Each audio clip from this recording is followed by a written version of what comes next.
Günaydınlar efendim. Hoş geldiniz. Sefalar getirdiniz. Mutlu güzel bir gün olsun. Dün korkunç bir yağış vardı. Gökyüzünde bugün pırıl pırıl bir güneş var. İşte her şey geçiyor demek ki. Hoş geldiniz. Sefa getirdiniz tekrar. Hemen hızlı gelişmelerle başlayalım. Böyle son dakikalarla biliyorsunuz seviyorum. Murat Övüş talihi oldu. Değişimi dikkat çekti deniyor. Tabii yani makyajla ve boynundaki etolle, kürkleriyle, topuklu ayakkabılarıyla erkek koğuşunda yatacak değildi. Tahliye olduğunda da doğal yaşı, saçı, başı, dibi gelen boyası çıktı. Herkese olduğu gibi. Kadını da erkeği de bu sahne sanatlarında sokakta görseniz zaten ya da sabah kalkmışken mesela Seda Sayan 1000 yıldır peruk takar. Hiç kendi saçı değildir hiçbir saç. Kafasında gördüğünüz hiçbir saç kendi saçı değildir. Yani postiş kaynak demiyorum. Bildiğin peruk takar mesela. Bülent Ersoy keza. Yani şaşırırsınız ünlüleri o doğal halleriyle sabah görseniz. Şimdi verelim Murat Övüç'ü.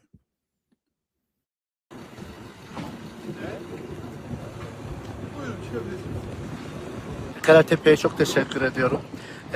Bütün infaz koruma memurlarına, hapishane müdürüne, bütün mahkumlara çok güzel bakıyorlar.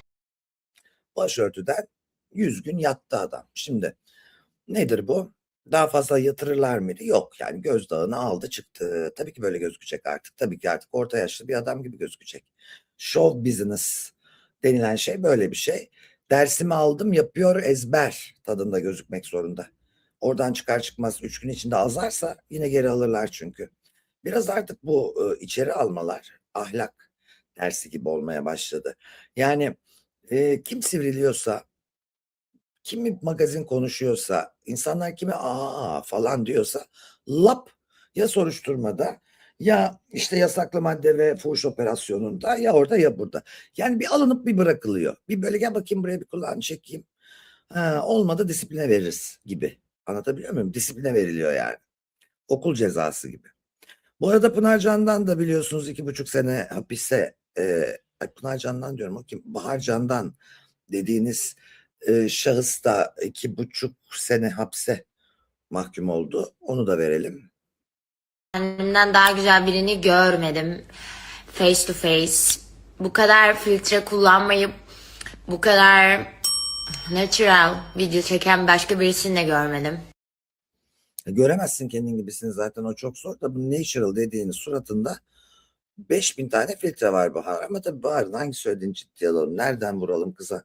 Yani gerçekten zor. Benim tek bu Bahar Can'dan ve Nihal Can'dan konusunda profesör bir babanın evlatlarına bu kadar faydasız olması. Be güzel kardeşim ya çocuğun, çoluğun bilmem ne yani biraz yani yapıp bunları bırakıyor musunuz? Siz yavruluyor musunuz? Evlat mı yetiştiriyorsunuz? Bir anlatsanıza ya. Feci bir durum bu ya. Bu kız da gitti gidiyor yani. Abla gitti, bu da gitti gidiyor. Zaten bu yarışmalar insanları eritiyor. Dün Ayça Bey'in röportajına rastladım efendim. Gerçekten de hayatını sonlandırmak için bir girişimde bulunmuş. Ve Ayça'nın söylediği şey kilo konusunda o kadar zorbalandım ki kimse benim ne halde olduğumu bilmiyor. Geçirdiğim ameliyatlar, işte başıma gelenler, şunlar bunlar bana bu kiloları aldırdı. Evliliğimde sorun yaşadım. Herkes beni kilodan vurdu. Hayatıma son vermeye kalktım. Kilo veremedim diyor. Evet. Gerçekten genç yaşta ve kişiliği oturmamış insanlara bu tür zorbalıklar vurur. Hepimiz kendimizi bir yerde görüyoruz. Olduğumuz kişiyle kendimizi zannettiğimiz kişi arasındaki uçurumu hiçbir zaman fark etmiyoruz arkadaş. Hepimiz kendimizi 60 yaşında da kraliçe, prenses, 70 yaşında da taş gibiyim, fıstığım falan görüyoruz. Utanmadan başkalarını zorbalıyoruz. Kilodan vuruyoruz, boydan vuruyoruz, fiziksel özelliklerden. Ya peki kilolu insan seni boyundan vursa, diğeri gibi burnu güzel senin burnunun çirkinliğinden, gözü güzel seni orada, cildi güzel. Böyle bir dünya var mı ya? Siz utanmıyor musunuz? Kimsiniz ya? Yani kim bak fiziği kimin eleştirilir? Açar, çıkar, taş gibiyim der. Tamam abi o zaman konuş o hak etti. Yani hadise eleştirilir. Dantelli donla çıktığı için bakarsın evet bir iddiası var çünkü. İşte ne bileyim e, ünlü bir kadın açık saçık giyinir özel poz verir. Ha bak ünlü bir kadını plajda çekersen yine eleştiremezsin. Habersiz çekersen yine eleştiremezsin. Kendi vücut tercihi. Ama ben güzelim diye soyunup sana şartiyerle, iç çamaşırıyla, mayoyla ışıklar altında poz verip bir iddia öne sürüyorsa, fizik bu falan gibi, tamam, o zaman eleştiriye açık. Zaten eleştirilmek istemeyen insanlar vücutlarını, fiziklerini ikinci planda tutuyor. Mesela dün Zuhal Topal'la ilgili yaptığım yorum da öyleydi. Zuhal Topal'ı durup dururken plajda çeksen, bak işte kadının vücudu bu, eleştirip böyle hakaret etmeye hadsizlik olur. Ama işte kırmızı jartiyer mini etek giyip işte o pozu verdikten sonra, ben buradayım dedikten sonra eleştirebilirsin. İddian neredeyse orandan eleştirilebilirsin eğer topluma mal olmuş kişiysen. Ama durup dururken insanlar üzerinden merhaba demeden şişkosun, merhaba demeden kilo mu aldın, merhaba demeden yorgun gözüküyorsun, hastalıklı mısın, kilo verdin. Ya bu bizim ülkemizin kanayan yarası, terbiyesizlik. Yani olacak iş değil bu. Herkes fikrini kendine saklasın. Çok güzellik üzerinden algı yaratmanın da bir alameti yok. Çünkü zaten toplum olarak ne Ukrayna'nın güzellik algısına ne Kuzey Avrupa'nın algısına sahibiz. Vurdura vurdura, çekişlete çekişlete burun yaptıran standart, dudaklarını köfte gibi şişirten, kendisine çene ekletip elmacık yemeği çıkartan kadınlar sürüsüyüz. Sokakta 10 kadının 9'u birbirine benziyor arkadaş. Güzel yaşlanan bir insanı görmedim. Estetik yapıp orijinal olan kimseyi görmedim. Kendine has mimiği olan, botokslu olan oyuncu da görmedim ya. Tornadan çıkmış gibi herkes. Estetik yapan herkes de güzel değil arkadaş.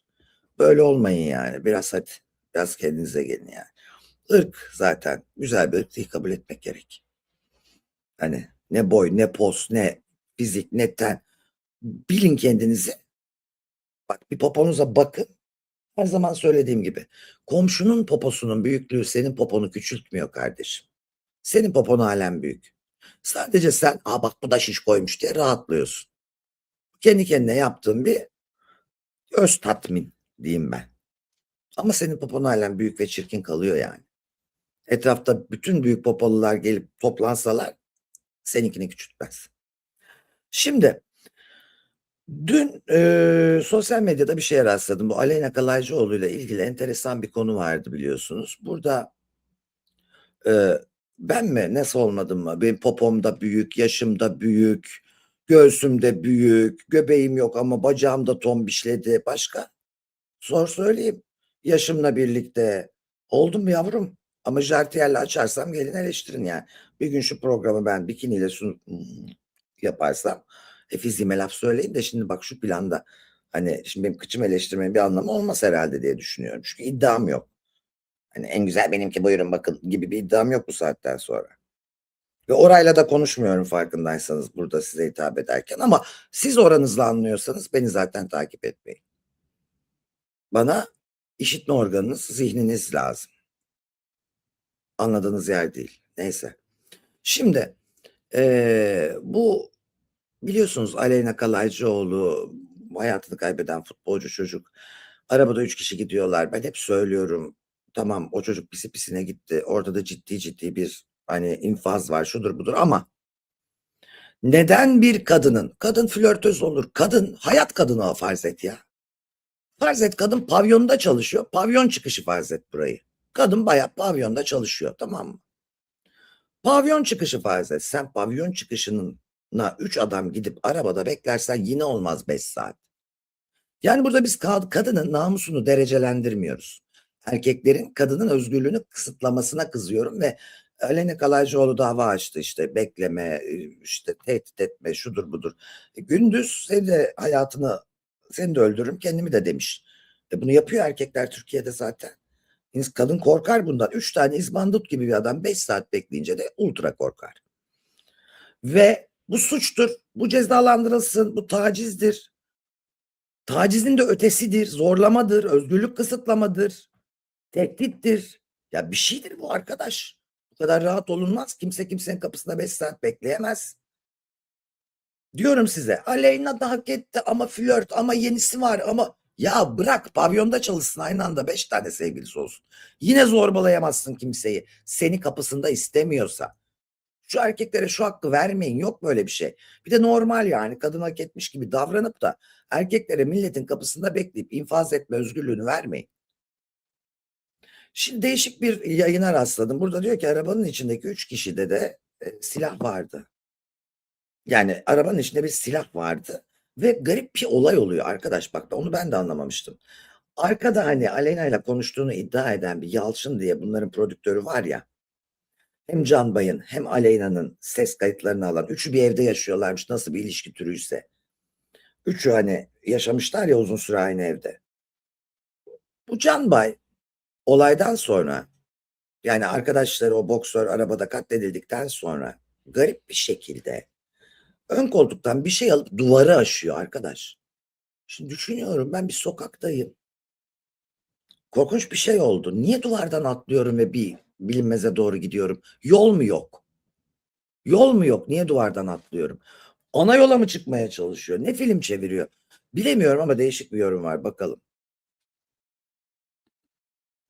Diğer görüntüyü açmam lazım. Tamam. Diğer görüntüyü aç şimdi. Çok iyi, dikkatli izleyin burayı arkadaşlar. Şu olması lazım. Bir saniye.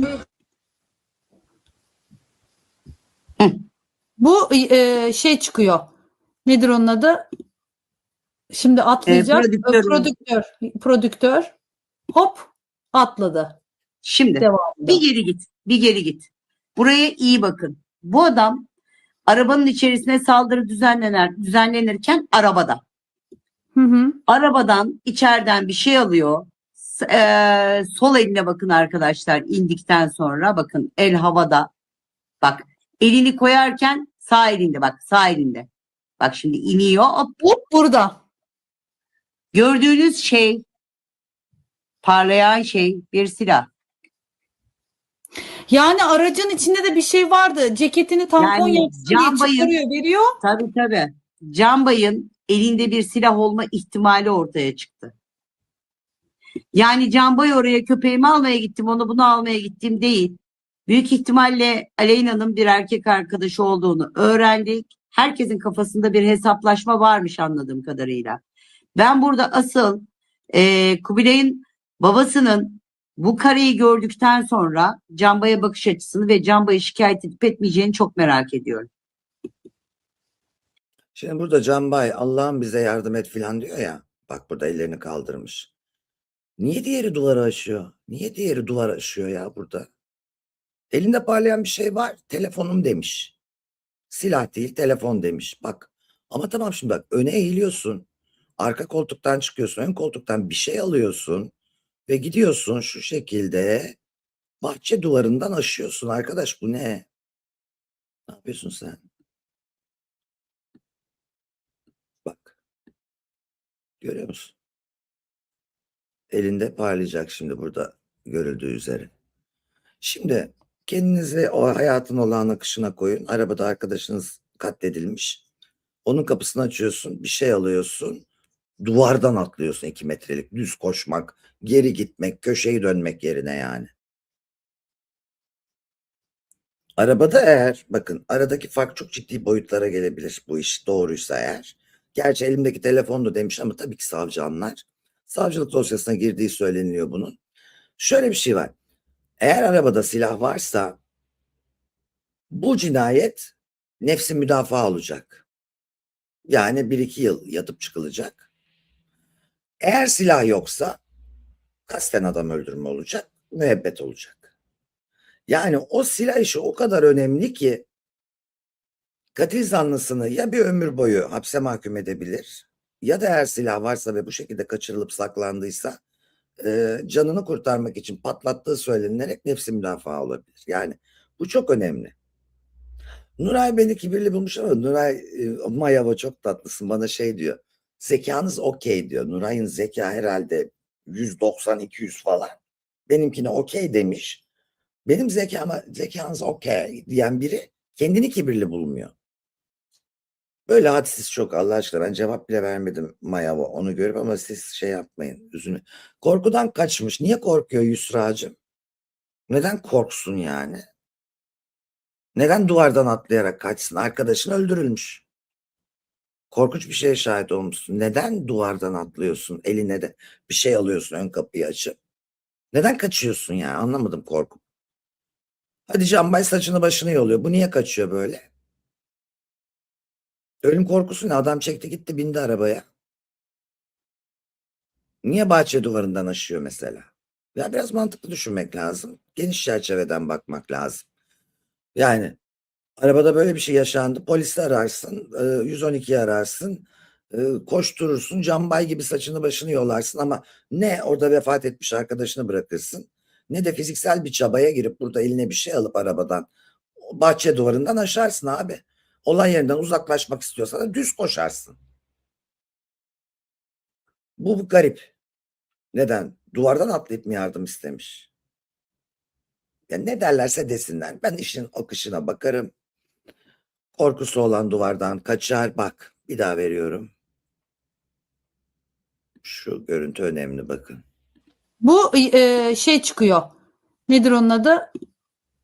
Şimdi atlayacak. Prodüktör. Hop atladı. Şimdi Devamında. bir geri git. Bir geri git. Buraya iyi bakın. Bu adam arabanın içerisine saldırı düzenlenirken arabada. Hı hı. Arabadan içeriden bir şey alıyor. Sol eline bakın arkadaşlar, indikten sonra bakın el havada. Bak, elini koyarken sağ elinde, bak sağ elinde. Bak şimdi iniyor. Hop. Hop burada. Gördüğünüz şey, parlayan şey bir silah. Yani aracın içinde de bir şey vardı. Ceketini tampon Yani yapsın diye çıkarıyor, veriyor. Tabii. Canbay'ın elinde bir silah olma ihtimali ortaya çıktı.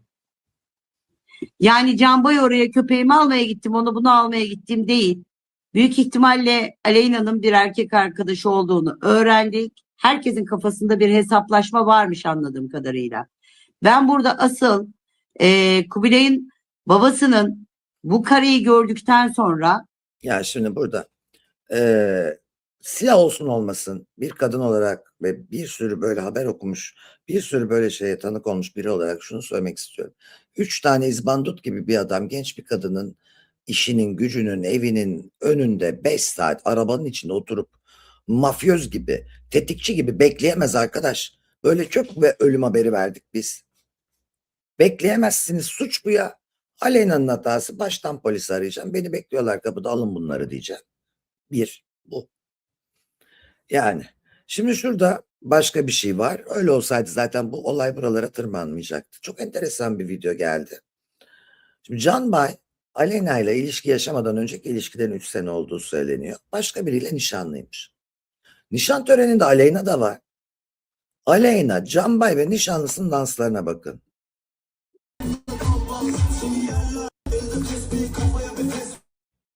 Görüyor musunuz? Can Bay bu kızla nişanlanırken Aleyna sahnede. Abi ne araya 3 yıl ilişkiler sığdırdınız? Şimdi nişanlısını, bak nişanını kutluyor. Nişanlı Can Bay sevgilisi. Nişanlısı nişanda Aleyna oynuyor. Sonra nişanında oynadığı adamla 3 sene beraber oluyor. Sonra onu terk ettikten 15 gün sonra başka bir adama yöneliyor. O adam da gidiyor bu altı yiyor. Yani şu hale bakın, cilveloy.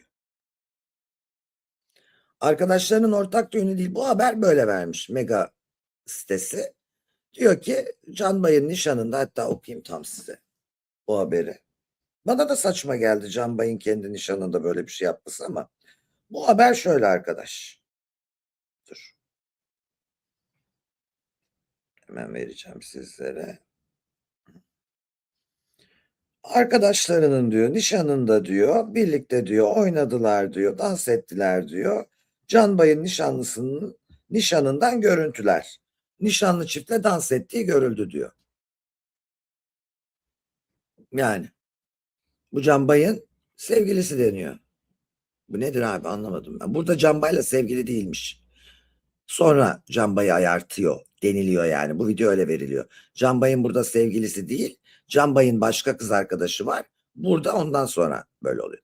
Şimdi bak ama tekrar söylüyorum. Burada önemli olan hani gidip karısının mevlüdünde yeni kadın bulan adam da var. Hani bunu geçtim.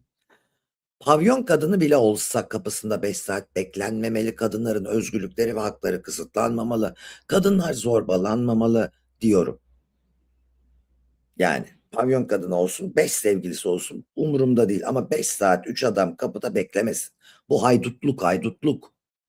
Aleyna'nın hatası da erkekleri birbirine düşürmek yerine orada işte polisi aramak. Yani cinayet işlendikten sonra polisi aramaya bir kadın olarak korkarsın. Niye? Yanında abi çat diye adam öldürmüş biri var. Gözü kara. Sen şimdi onu ispiyonlayacaksın. Sana ne yapmaz o? Aile güçlü şey bilmem ne. Sonradan aradın polisi. Peşine takılır, intikam alır. Korkabilir bak cinayetten sonra. Ama en büyük hata. Şurada 5 saat adam mı bekliyor? Acımayın arkadaş. Arayın polisi. Arayın. Suç. En azından başınıza bir iş gelirse dersin ki ben arkadaşım aradım gelmediniz. Ben dedim 3 tane adam arabanın içinde beni gözetliyor gelmediniz. Bunu diyebilirsiniz. O zaman alnınız ak olur. Şu son görüşmeleri yani ciğerim patlayıncaya kadar da söyleyeceğim. Veda görüşmesi yaptık. Son kez ya ne görüşüyorsun artık bitmiş ayrılmışsın. Okey'e dönüyorsun. 90 kere görüşmüşsün. Telefonda görüş. Bu biraz da bizim kadınlar hayır demeyi bilmiyor. Esnek. Erkekler de alışmış ben bunu ikna ederim bu hayır diyor ama bunun hayırı evet anlamına geliyor. Kadınlarımız net değil. Nazdan cilveden ölecek. Yani keskin sınır koyamıyor. Biraz da erkeklerin kafası ondan karışık ama yapmayın böyle şeyler. Son görüşmelere gitmeyin, son buluşmalara gitmeyin. Aşkınızdan ölseniz bile gitmeyin. Aşk acısı geçer ama bir sakatlık, bir çoluk çocuğu anası babasız bırakma, bir cinayet ömür boyu böyle işte. Aileleri yakar arkadaş. Şimdi beni bugün çok etkileyen bir video gördüm. Gerçekten bir çok etkileyici bir videoydu. Evet bu arkadaşının düğünüdür inşallah. Çünkü Canbay'ın nişanına gidip adamı sonradan ayarttıysak sanmıyorum. Ama öyle bir Canbay'ın da sevgilisi varmış orada anladığım kadarıyla. Başka bir sevgilisi varmış o video öyle servis ediliyor. Orada Canbay'ın sevgilisi varken Aleyna üçüncü kişi olarak Canbay sevgilisi ve kendisi dans ediyormuş o videoda. Olabilir böyle şey çok oluyor. Millet evliyken karısıyla sonra evlenen var ayrılıp. Ahlaksızlık ama bu. Artık yokluktan mı ahlaksızlıktan mı bilemiyorum. Neyse konu o değil zaten. Şimdi bir çocuğun yakarışı 30 yaşında bakın bu gelen ekonomik kriz, iş bulma krizi, insanların kolay paraya kavuşma heyecanı ve hevesi, çalışmaktan yüksünmek, hayallerinin peşinde gideceğim diye altyapıyı kendine oluşturamamak, sonra hayallerin olmayınca buna dayanacak gerçeklerle yüzleşecek şeyi bulamamak. Ama anne babaların da evlat yetiştirirken yetiştirdi onlar bana baksın mantıksızlığı işte bir gencecik çocuğu şu hale koyuyor. Bana dokundu bir bakın. Ailesi tarafından fazlalıkmış gibi hissettirilmesi kadar kötü bir duygu yok bu hayatta. Ve ben bunu yaşıyorum. Sıfırdan 67. bölüm hoş geldiniz. 30 küsür yaşınızda bir hayalinizin peşinden koşmak, bir şeyleri başarmak için yola çıktığınızda ve bunları başaramayıp eve, ailenizin yanınıza döndüğünüzde o aileyle yaşamanın zorluğu gerçekten bambaşka oluyormuş. Böyle fazlalıkmış gibi hissediyorsunuz kendinizi. Ya böyle şeyler anlatılmaz ama mesela en basit örnek vermek istiyorum. Bugün ben kanıma dokundu. Süt içmek için mutfağa girdim. Süt içtim yani yanında da bisküvi yedim. Bir bardakta bir süt. Zaten tek bir bardaklık süt kalmış. Onunla hepsini bitirdim. Şey diyor. Ailenin bir üyesi kim olduğunu söylemeyeceğim. Hiç süt kalmamış. Sütün hepsini zıkkımlanmak zorunda mıydın? Yani ben bu tabiri kullanmam mesela. Kimseye kullanmam. Sonra ne kadar zor bir dönemden geçtiğimi siz biliyorsunuz. Zaten ilk günden beri anlatıyorum. Bunu ailemin de bilmesi lazım değil mi? Haliyle param olmadığı için tabii ki kenardaki borçlarımı ödemem lazım. Nasıl ödeyeceğim? Aile bireyinden borç alarak. Aile bireyim dönmüş başka aile bireyine diyor ki bunun yüzünden param bitti. Bana para ver. Birkaç video önce İstanbul'a gitme planımdan bahsetmiştim ya da Ege'ye gitme. Herhalde daha iyi anlamışsınızdır beni şimdi diye düşünüyorum. Şunu düşünüyorum yani beni tutan ne var? Ben bilakis ailemin bir tane üyesi hasta olduğu için kalkıp geldim. Yanına geldim destek olmak için birlikte yaşayayım dedim. Ama fazlalıkmışım gibi hissettiriliyorum. Başarısızlığım yüzüme vuruluyor. Bu da şimdi psikolojime zarar olacak. Zor bir şey istemiyorum. Bulunduğum şu 4 duvardan çıkmak, bu şehrin koordinatlarından çıkmak, başka bir şehre gitmek. Sırt çantamı alıp gitmek o kadar kolayken bunu yapamıyorum. Ne kalacak yerim, ne gittiğim yerde çalışacak bir işim var. Ne de kenarda beni idame ettirebilecek bir para. İnsanın elinin kolunun bağlı olması kadar da kötü bir şey yok ya. Yani fazlalıkmış. İnsana ailesinin fazlalıkmış gibi hissettirilmesi çok kötü bir duygu. Tutuyorum. Bazen böyle şey demek istiyorum. En dolduğum noktada Allah belanızı versin deyip çıkıp gitmek istiyorum. Ama bu sefer de aileye bela okunur mu?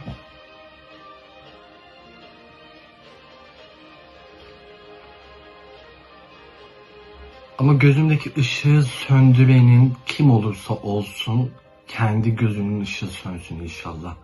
Bunda Burada da kinlenmiş. Şimdi arkadaş, bu durumda o kadar çok kişi var ki artık kimse kiraya çıkamıyor. Emlak arsızları, size sesleniyorum. Ev sahipleri.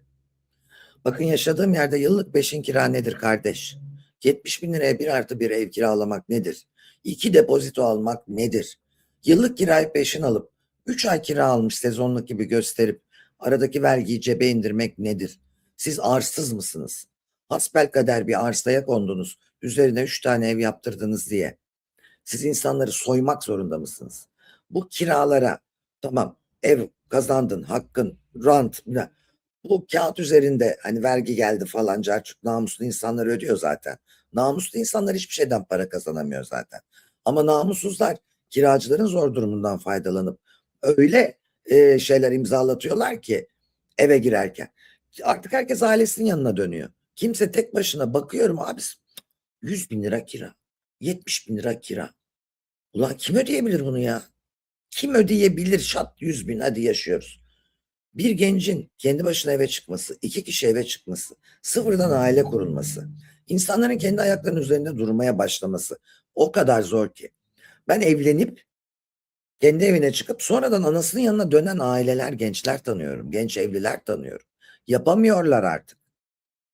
Şu emlak arsızı ev sahiplerine, şu sonradan görmelere, şu insanların çaresizliklerini kullanıp bunu sonuna kadar emen vampirlere çabucak lütfen devlet bir kanun, bir şart, bir şey getirsin.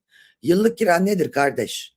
100 bin lira para istiyorsun. 2+1 apartman dairesinde burada. Çeşme'de 100 bin. Hafif eli yüzü düzgün. 80 metrekare. Bak. Bana yıllık peşin diyorsun.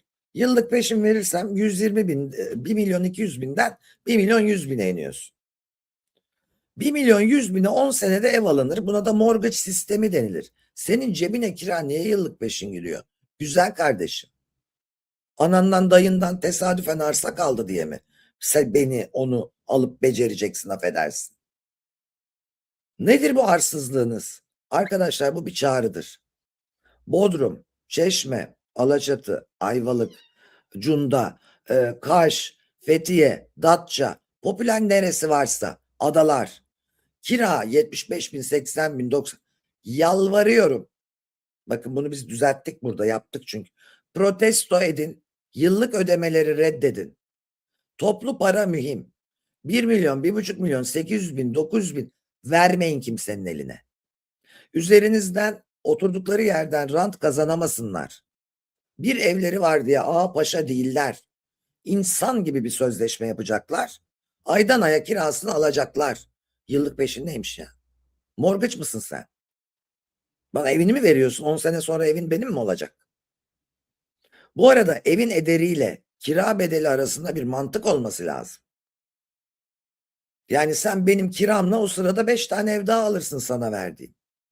Bu emlak arsızlarına yalvarıyorum. Yüz vermeyin. Taşınmayı erteleyin. Daha küçük evde oturun. Ananızla oturun. Ama çıkıp da yıllık peşin kira vermeyin. Herkes Ege'ye kaçma hayali içerisinde. Fakat buradaki ev sahiplerinin bu kadar havalara sokmayın. Yani siz beğenmiyorsanız hemen gider bu ev. Hemen gider 1 milyon. Bak, salak gibi soruyorum bazen. Yani yıllık mı diyorum? Ah, sezonluk canım. Yıllık vermiyorlar. Emlakçılar da sanki, tamam mı? Sir Alexander. Ulan kimin malını kime pazarlıyorsun? Sen emlakçısın. Komisyonla yaşıyorsun. Senin veli nimetin müşteri. Sen öyle havalı havalı, veremiyoruz öyle. Senin mi ulan o ev? Hani Seni aşağılayarak konuşuyor, anladın mı? Ay yıllık maalesef. Çok kötü kiracılara rastlıyoruz. Yıllık alıyoruz. Sen kimsin lan? Sen mal ortağı mısın?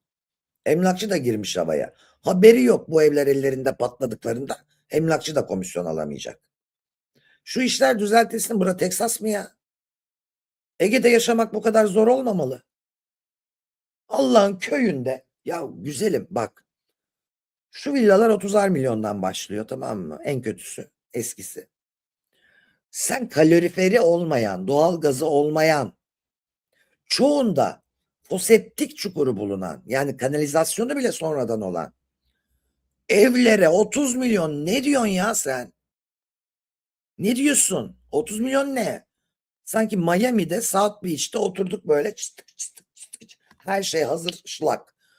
Senin doğalgazın yok, kaloriferin yok, altyapın yok, suyun yok, elektriğin yetmiyor yazın. Bodrum, alo, leş, yolun yok, yolun. Arabanın jantını bir yere, plakasını bir yere bırakıyorsun ya. Rezilsiniz ya. Bir kendinizi, haddinizi ne olduğunuzu bilin. Ama bunların hepsi sonradan görmeler yüzünden. Sonradan gören, para havadan inen, umurunda mı? Bir de şuna dikkat edin. Kiralara bakıyorum, 487 bin lira villa, özel aylık. Ben yıllık diye arıyorum veya sezonluk, aylık. Kara para aklama aracı oldu bu kiralar. Haberiniz olsun. Şişirilmiş 300. Şimdi Fatih Yüreğin mal varlığı açıklandı. 180 milyona villası varmış. Buckingham Sarayı mı bu ya? Yazlık bir yerde, denize bir mesaj. Türkiye'nin her yeri deniz, üç tarafı. Ne yapıyorsunuz siz ya? Şişirmeyin bu kadar malları, mülkleri, bilmem neleri. Vermeyin bu paraları. Zengin de vermesin. Bakın size çağrım. Bir hareket başlatalım. Yıllık peşin kira yok kardeş. Sen hasbelkader ebenden bir ev kaldı, bir arsa kaldı diye ömür boyu bizi soğurtamazsın. Bizim ev alma şansımızı, mülk sahibi olma şansımızı, bütün gelirimizi kiraya yatırtarak elimizden alamazsın.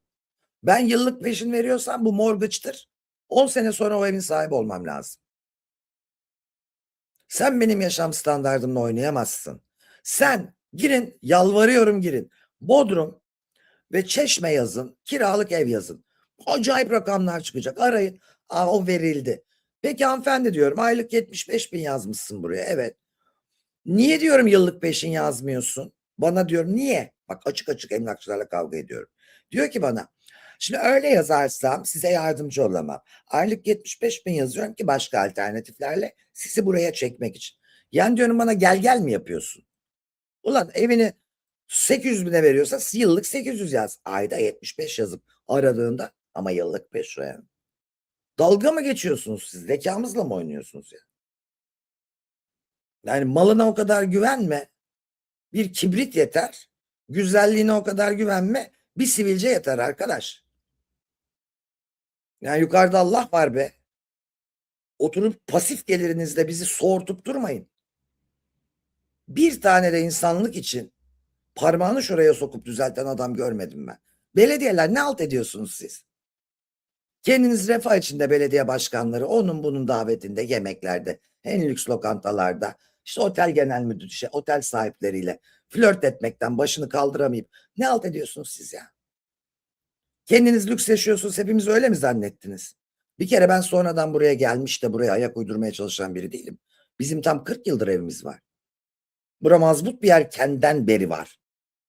Hani sonradan yaşamayı ver Alaçatı'da değil abi, biz buranın yerlisi sayılırız. Ne yapıyorsunuz siz ya? Vermeyin, yüz vermeyin güzel kardeşim.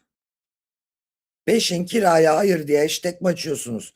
Ev sahipleri sırtımızdan bir de buranın bakın eğitimsiz hasbelkader gelmiş. Bak benim namusumla alamadığım arsayı köpek gibi çalışıp devlete vergi ödeyip emekli maaşımdan vergi kesilip alamadığım arsayı anasından atasından da kalmamış. Zamanında gecekondu yapmış, etrafını çevirmiş, arsa onun olmuş. Şimdi o arsayı veriyor. 20 tane villa yaptırıyor. 5'i kendisinin. Ah! 10 dönüm bostan, yan gelir Osman. Ulan biz niye mal sahibi olamıyoruz? Namusluyuz diye mi? Sürekli çalışıyoruz diye mi olamıyoruz? Eşkıya gibi gideyim bir yeri çevireyim ben. Bir gecekondu koyayım. 10 sene sonra benim olsun ulan. Var mı böyle manyaklık? Çalışana yok, hayduta var. Sonra bu haydutlar ev sahibi oluyor ya. Yıllık peşin. Şimdi villa veriyor, tamam. Villa dediğinde merdiveni var, trabzanı yok yani. Zevkler o kadar, ucuzluk o kadar. Peki, köpek kedi yasak.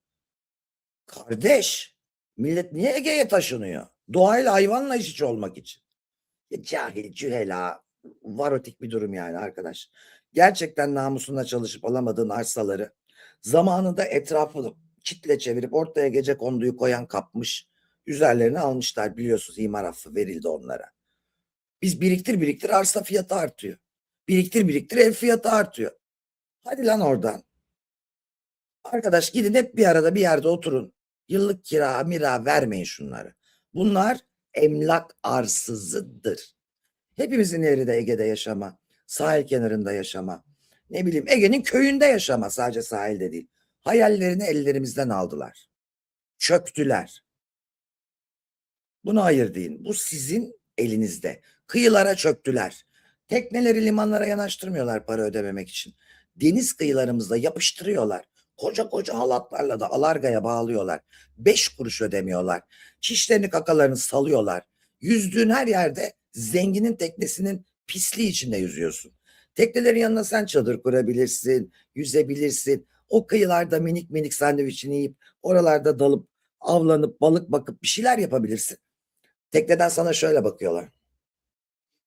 Yani sen kimsin lan, benim teknenin orada botla geziyorsun, kayıkla geziyorsun veya yüzerek geziyorsun. Hayırdır tekne? Ulan senin mi orası?